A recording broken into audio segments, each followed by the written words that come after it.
나는 무엇을 위해 살아야 하는가? 학창 시절 저 자신에게 물어보았습니다.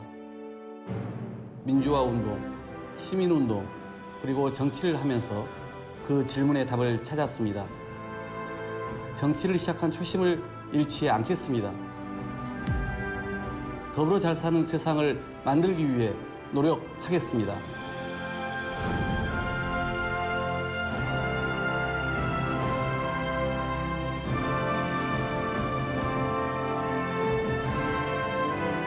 안녕하세요. 국회의원 박홍근입니다.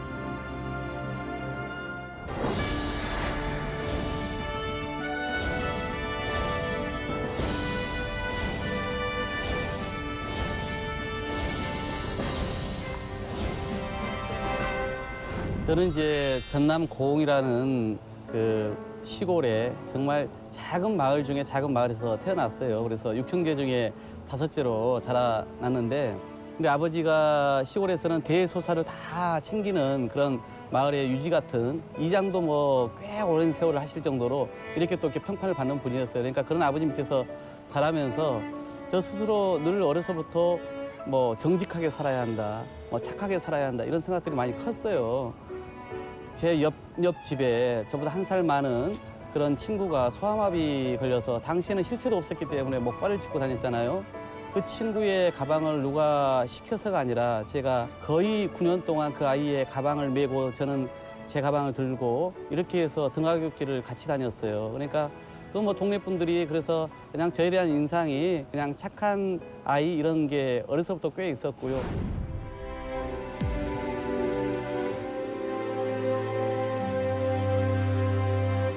옛날 시쳇말로 깻잎 팔아서 대학 보내줬기 때문에 그 어려운 형편을 너무나 잘 알고 있어서 부모님의 걱정을 제가 너무나 잘 알고 있어서, 그래서 학생운동을 안 하고 그냥 저도 좋은 직장 갔든지 아니면 기자 생활을 하든지 이렇게 생각을 많이 가졌거든요. 근데 이 안에서 저에게 외치는 그런 양심의 소리라고 해야 될까요? 이걸 제가 피해갈 수가 없더라고요.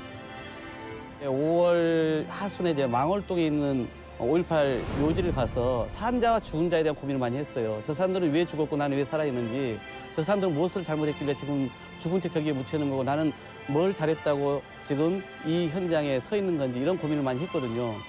그러면서 야, 이게 역사가 뭐고 인간이 무엇이고 삶이 무엇인지 이런 고민을 좀 하기 시작했어요.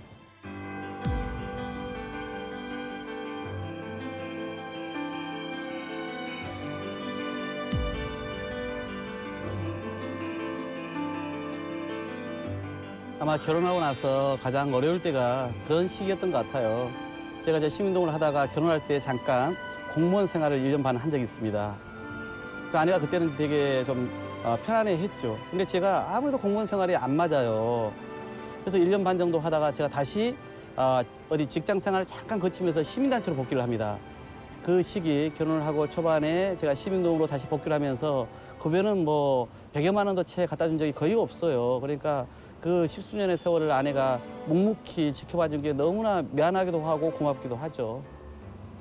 지금도 마찬가지입니다. 우리 시골도 여전히 제가 지난주 토요일 날 고흥에 다녀왔는데 어머님이 82살이세요. 근데 아직도 마늘 농사 홀로 짓고 계시고요.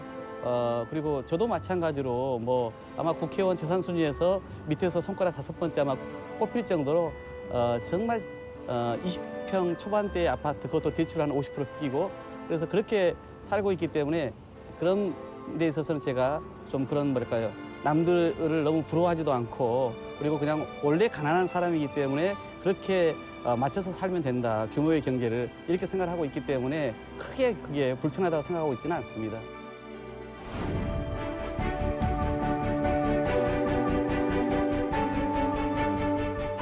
정치에 대해서는 되게 좀 비판적이었어요. 그래서 시민운동하는 게 제 초심에 어울린다 이렇게 봤던 거죠. 근데 다시 제가 2007년도에 이제 참여정부 말미인데요. 그 열린우리당이 거의 뭐 붕괴 직전에 있었어요. 그래서 시민운동 하던 선배들이 우리가 들어가서 좀 새로운 정치를 해보자. 그리고 또 대통령 후보도 좀 잘 만들어 보자. 이런 이제 제안이 있어가지고 고심 끝에 그때 제가 정치권에 들어왔습니다.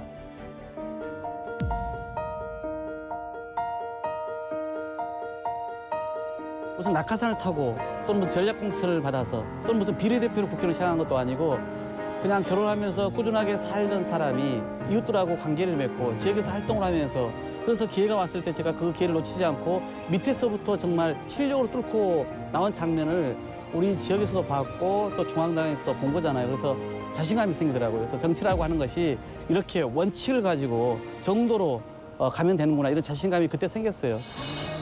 어려운 길을 선택했지만은 학생운동을 했고 배고픈 생활을 했지만 시민운동을 했고 그리고 정치라고 하는 어찌 보면 요도 먹는 자리이지만은 이 안에서 제가 그런 진심과 실력을 닦으면서 정치를 하고 있기 때문에 이런 선택을 제 스스로 그동안 계속 해왔고 또 제가 선택한 대로 지금 일을 하고 있기 때문에 어찌 보면 저는 행복하다고 생각하고 있고 그 행복함을 저는 당연히 우리 국민들에게 우리 이 시대에 돌려줘야 될 책무가 있다고 느끼고 있습니다.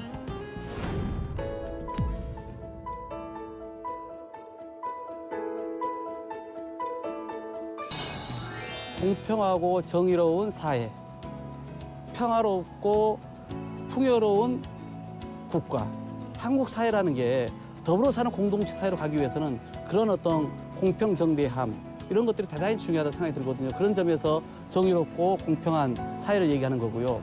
그다음에 평화로운 세상이라고 하는 것은 서로의 차이를 인정하면서 더불어 가는 거잖아요. 그러니까 그런 어떤 평화로운 어떤 세상을 만드는 것과 함께 이 대한민국이 지속 가능하게 발전하려면 저는 그래서 그렇게 풍요로운 나라를 만드는 것도 대단히 중요한 우리의 과제라 생각해요. 예, 그래서 이 네 가지가 실현되는 그런 한국 사회, 그런 대한민국을 만드는 것이 제 정치의 포부이고 꿈입니다.